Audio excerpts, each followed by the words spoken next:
So, regarding dividends, if we are using fair value or if it's not available, we use the cost method. How will we account for the cash, property, and stock dividends? We will account for the cash dividends as an income. So this is a yes. Property dividends as an income. So another yes. But for the stock, it will be no. How about if it is equity method? If we are using the equity method, whether we have a cash dividend, we receive a property or a stock dividend, it would always be no. Remember, when we receive dividends, how do we account for that? Let's mark it in red. We reduce investment account. All right, so back to the fair value method. If we are receiving cash, we would debit cash and credit dividend income. If we are receiving property, let's say if we receive shares of other company, we would debit investment in shares or equity securities and credit dividend income. If it is inventory, then inventory would be our debit, right? Depending on the property that have been given to us. If it is land, we would debit land, right? So let us extend this here. Lastly, for stock, there would be no entry. Perfect. Now, regarding the dates, when we have the date of declaration, if we acquired the stock in between the date of declaration and the date of record, dividends are meant to be on. So this means that our purchase price includes dividend. Therefore, in order to know the cost of our investment, that would be the purchase price minus dividends. Think about it this way. On January 1, the original owner acquired or have been informed that there is a dividend declaration. So the original owner of the shares have dividends, right? However, we have acquired the share in between the date of declaration and the date of record. So, even though the original party owned the shares, because we have acquired that before the date of record, we will be the one receiving the dividends. Therefore, we will be buying two things. We will be buying the investment itself, and we will also buy the dividend that the original party is expecting, right? So, in order to know our investment cost, that would be the total purchase price minus the dividends. However, if we went past the date of record, if dividends are after the date of record, but before the date of distribution, our dividends is not included. So our purchase price is just the purchase price of our investment cost. So no need to deduct. So therefore, purchase price excludes dividend. Alrighty. Now, there are also some cases wherein we receive shares in lieu of cash dividend or cash in lieu of share dividend. What's the meaning of this? So you can mark, if you have printed out this handout, you can mark that in lieu and just say in substitution of. So originally, we would have received cash dividend. And if it's cash dividend, indeed, we would recognize it as dividend income, right? So shares in substitution or instead of cash dividend. The original is cash dividend, therefore there is a dividend income. How about the other side of the coin? Cash in lieu of shared dividend. Cash instead of shared dividend. The original is share dividend, and based on our rule above, there is no income for stock dividends received. So no. How about the value? The value would be general rule for the first situation here, the fair value of shares, because that's the actual dividend that we have now received, right? Instead of cash, we receive dividends. However, if the fair value of shares is not available because our investment is of course, we will recognize the dividend income based on the cash. Now, if it is cash in lieu of share dividend, cash received would be deducted from the fair value of the shares that would have been received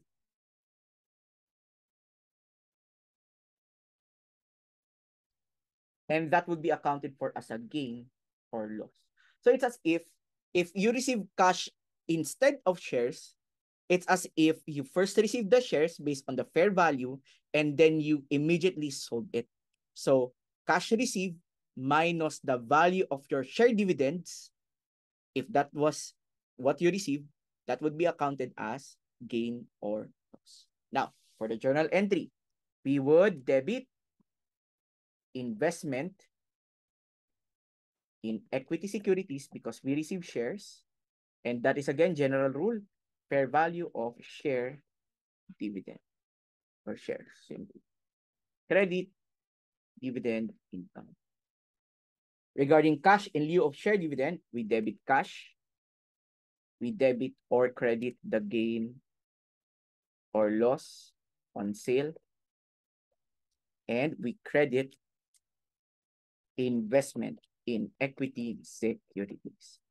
Remember, for the investment in equity securities, that would be the carrying amount of investment, right? We have a dollar amount there.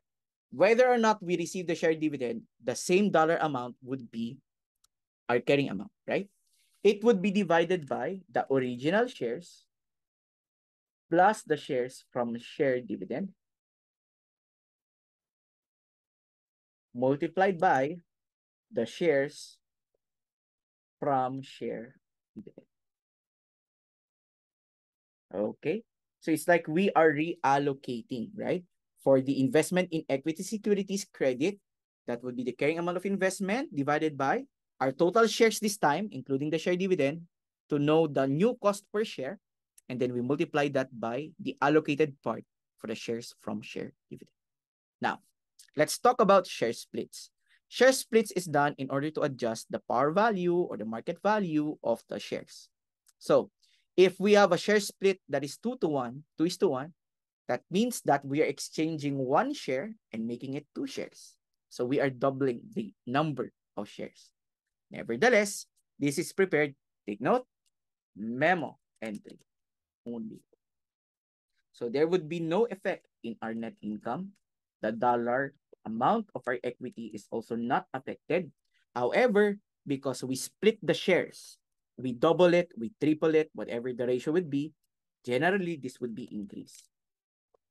There are cases wherein, for example, if it's times 2, this means that this is 2 is to 1. But there are cases when we have reverse split. If it's reverse split, it's just the opposite, right? We decrease the number of shares. We exchange 2 shares and it will become just 1 share. But it would have the same effect, no effect in net income, no effect in equity. But this time it would be a decrease if it's for a reverse split. Oops. So none, decrease. So divided by 2 if 1 is to 2. For the effect in par value of our shares, when we declare a share split, we double the number of shares. So the same dollar amount divided by a double amount of shares in the denominator, it would lead for the par value per share to be decreased. Effect in par value, let's clarify this, per share. Divided by 2 if 2 is to 1. But if it's a reverse split, since we are decreasing the denominator, we are decreasing the number of shares, dollar amount divided by a decrease in number of shares, our par value would be increased. Divided by 2 if 1 is 2. Alrighty. Regarding the last few parts of our topic, we are now talking about stock rights. Similar to our first table, if it's between date of declaration and date of record, this would be rights on. But if it's between date of record and date of distribution, this would be X rights. Now, what are these stock rights? These stock rights gives us the option, gives shareholders the option to buy shares at a specific price. So strike price. So specific. And this is specific price is called subscription price. Take note also that the number of shares held at the time of issuance is equal to the number of rights acquired. But it doesn't mean that the number of rights equals the number of shares that we can acquire.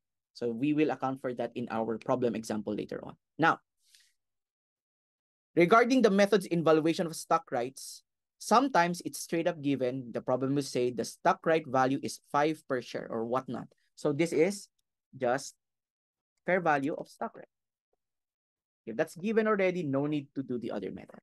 For number 2, either you would be provided with the fair value of stocks rights on and stocks X rights. So the fair value of that minus the fair value of stock X rights, that would be the fair value of the stock rights. Basically, when we purchase shares rights on, this means that we are buying the shares and also the rights. That's why when you deduct this, you would get the fair value of the stock. And number 3, if only one fair value is given, we would account for it at the theoretical or parity value of stock rights. Okay. So for method 3, there are 2 things that can happen. Either the fair value of the stock right is given, shares are selling rights on, or shares are selling X rights. If shares are selling rights on, that would be fair value of shares rights on minus the subscription price. Take note, that's the price that we can buy the shares with. And then that would be the number of rights per share plus 1. If it is X rights, that would be fair value of shares X rights minus the subscription price divided by the number of rights per share.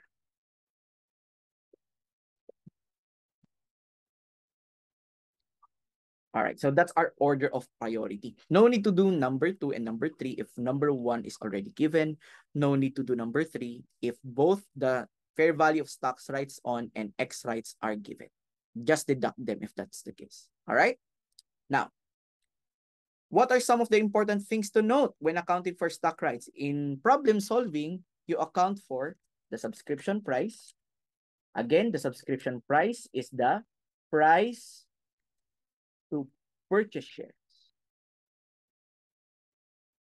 via stock rights. So usually the subscription price enables, or the stock rights enables us to buy shares at a price lower than the market price. So that's a good thing, right? Because we are able to save money. And then the conversion rates. How many shares can we acquire per stock right? Or you can also say how many stock rights do we need for 1 share? And lastly, the value of the shares. So let's just say subscription price, and then you should also consider the market price. Okay. For the value of shares, there are 2 issues. It's either the number of shares that can be acquired as well as the dollar amount of those shares. And the dollar amount is based on the market price. So don't worry, we would have a sample problem for this one. So there are 3 things that can happen to the stock rights. They can literally be used, right? U, S, E. You can either use them, we can either sell them to another interested party, or we can just let them expire. So those are the theories that are important regarding dividends in general, share splits, and stock price.